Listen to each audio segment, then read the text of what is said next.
NFL Takeout with your host, AD. And I'm Bex. This week, Bex and I are bringing you a special sweet and sour edition, a fan's guide to surviving an abysmal season. Yeah, it's been a rough year for the Texans and the Vikings. And AD and I have noticed that there's been a lot of back and forth between fans and players. So we've come up with a really great do and don't list to help maneuver you through this season. Absolutely. In everyday life, do you believe your team's games still matter, even if the playoffs are out? Yeah, but if you're a bandwagon fan, don't be a jerk to those of us who are still enjoying the ride. Right?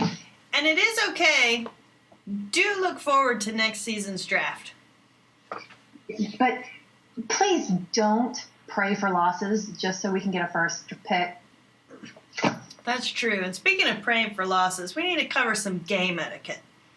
Oh. Even though it's controversial, I do think it's okay to boo bad plays and decisions. Well, yeah, that's okay, but please don't cheer for injuries for either team. It's just bad form. That's right. Do enjoy your snacks and beverages. Yeah, please don't throw them on the field, though. Right? It's okay. Do move up and fill empty seats. Yeah, but don't be a tool and leave before the game's over. It looks pathetic. That's right. Do continue to wear your team's jersey with pride. No, but don't harass another team's fan for doing the exact same thing. That's right. And speaking of harassment, we need to cover some social media etiquette. One, do follow your players and team on Twitter and Facebook. Yeah, but don't troll the other team's pages just so you can be an ass. No. That's true. Do @mention players that had great plays and let them know that you noticed and appreciate it.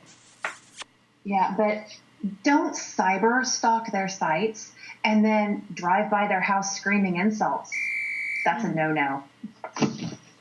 Do vent to your own timeline's followers if you feel it will help you get perspective. But really, guys, please, don't include the players or their families in your tweet rant. They don't want to hear it. They don't want to hear it. And they don't care about your fantasy team. No, they don't. They don't want to hear about that either. I mean, it all seemed like these were pretty simple do's and don'ts, but I sure am seeing a lot of people cross the line lately. Absolutely. And, it's really got to come to a stop. It makes it to where the rest of us look bad.